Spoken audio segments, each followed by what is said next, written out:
Hello दोस्तों, आप लोग कैसे हैं। मैं ERC क्लासेस में स्वागत करता हूं। मैं आज क्लास 10 के भारतीय भवन फिजिक्स के न्यूमेरिकल सॉल्व करेंगे, जो प्रश्न संख्या 1 से देखते हैं।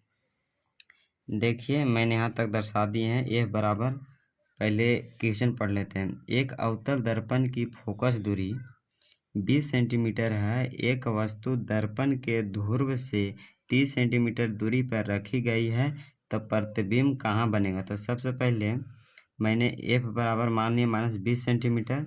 यहाँ माइनस लिए क्योंकि दर्पण है मेरा क्या, अवतल दर्पण है। इसी कारण मैंने 20 सेंटीमीटर लिए हैं, क्योंकि फोकस अवतल दर्पण की फोकस जो होता है, जो ऋणात्मक होता है। U बराबर जो वस्तु एक वस्तु दर्पण के ध्रुव से 30 सेंटीमीटर दूर स्थित है, तो वस्तु U से सूचित किया जाता है। तो U बराबर -30 सेंटीमीटर लिए हैं। अब फिर करता है प्रतिबिंब कहाँ बनेगा, तो प्रतिबिंब भी बराबर भाट मान लिए।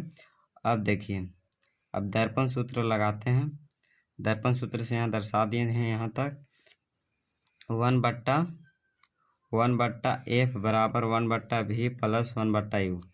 तो निकालना है मेरा क्या, तो प्रतिबिंब की दूरी निकालना है। तो प्रतिबिंब की दूरी के लिए 1/F प्लस है 1/U, तो इसको माइनस बुलाएं बराबर 1/V। अब यहाँ से देखिए 1/F, तो 1/F कितना है, 1/F कितना दिया गया था, -20 और माइनस प्रतिबिंब की दूरी -3 बट्टा -30 बराबर 1/ क्या होगा, V।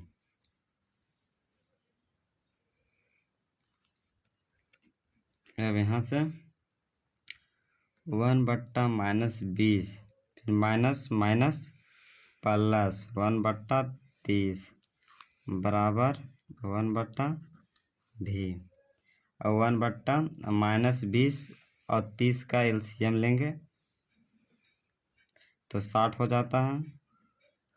तो 20 का पढ़ेंगे पहाड़ा तो 20 दिया 60 होता है, तो यहाँ -3 हो जाएगा,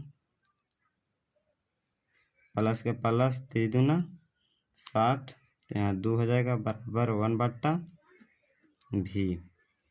3 में -3 में से प्लस 2 जाएगा, तो -1/60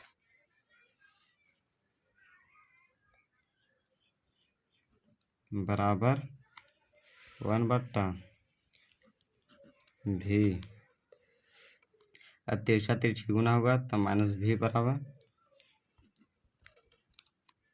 60 हो जाएगा, तो V बराबर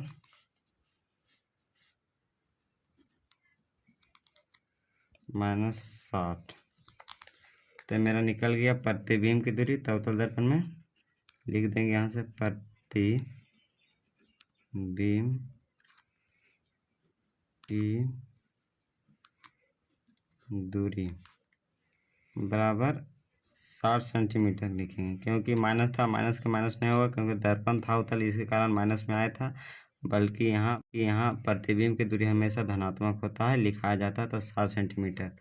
यही मेरा क्या आंसर आ गया। दूसरा नंबर क्वेश्चन कहता है कि किसी अवतल दर्पण के सामने 30 सेंटीमीटर की दूरी पर स्थित वस्तु का प्रतिबिंब दर्पण के पीछे 40 सेंटीमीटर पर बनता है, तो दर्पण की फोकस दूरी निकालिए। तो सबसे पहले दर्पण मेरा क्या है, तो अवतल है। तो अवतल दर्पण है जो 30 सेंटीमीटर दूरी पर स्थित वस्तु, मतलब U बराबर कितना हो जाएगा मेरा, वस्तु कितना दूर पर स्थित है, 30 सेंटीमीटर पर, तो -30 सेंटीमीटर हो जाएगा। 30 सेंटीमीटर की दूरी पर स्थित वस्तु का प्रतिबिंब दर्पण के पीछे 40 सेंटीमीटर पर बनता है। तो प्रतिबिंब भी बराबर लिखेंगे 40 सेंटीमीटर लिखेंगे। यहाँ पर माइनस नहीं हुआ, क्योंकि यहाँ चिन्ह परिपाटी के अनुसार हुआ, क्योंकि नियामक ज्यामिति में हम लोग मैथ में पढ़े हैं, या अति चिन्ह परिपाटी में पढ़ना है हम लोग का, कि नियामक ज्यामिति की तरह ऊपर जाने पर क्या होता है, प्लस होता है, इधर जाने पर भी प्लस होता है, इधर जाने पर माइनस होता है, नीचे जाने पर माइनस होता है। तो यहाँ पे मेरा क्या है, दर्पण है। तो दर्पण के दाईं ओर जाने पर प्लस होता है और बाईं ओर जाने पर माइनस, और ऊपर जाने पर प्लस और नीचे जाने पर माइनस होता है। तो कह रहा है यहाँ दर्पण है क्या, मेरा यहाँ दर्पण है। तो दर्पण के कह रहा है दर्पण के पीछे, तो यहाँ उत्तल दर्पण, दर्पण के पीछे इधर प्रतिबिंब बन रहा है इधर, तो ये क्या होगा, धनात्मक होगा। तो यहाँ मैंने धनात्मक माने प्लस में होगा, तो प्लस के चिन्ह नहीं लिखे हैं, नहीं लिखे हैं। फिर आगे तो मेरा कह रहा है दर्पण की फोकस दूरी निकालिए। तो एफ बराबर मुझे क्या करना है, निकालना है। तो एफ बराबर कुछ नहीं, तो लिखेंगे दर्पण सूत्र से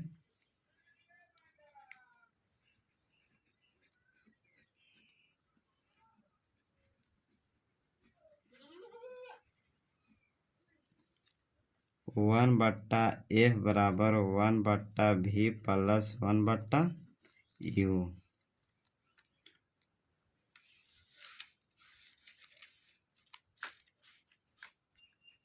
वन बट्टा एफ बराबर 1/v। तो v कितना है मेरा 40 प्लस 1/u। तो u कितना है -30। तो 1/f बराबर 40 और 30 के में क्या निकालेंगे, एलसीएम निकालेंगे। तो 40 30 के एलसीएम निकालेंगे, तो निकाल लेते हैं अपने साइड में।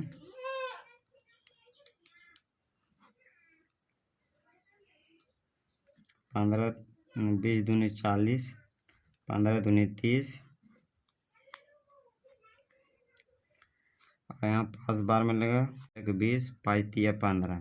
तो निकल कर आता है 4 तिया 12, 12 दूनी 24 और 24 बचे कितना हो जाता है 5 20, और 5 दूनी 10, 120 आ जाता है। तो यहाँ पर 120 लिख देते हैं।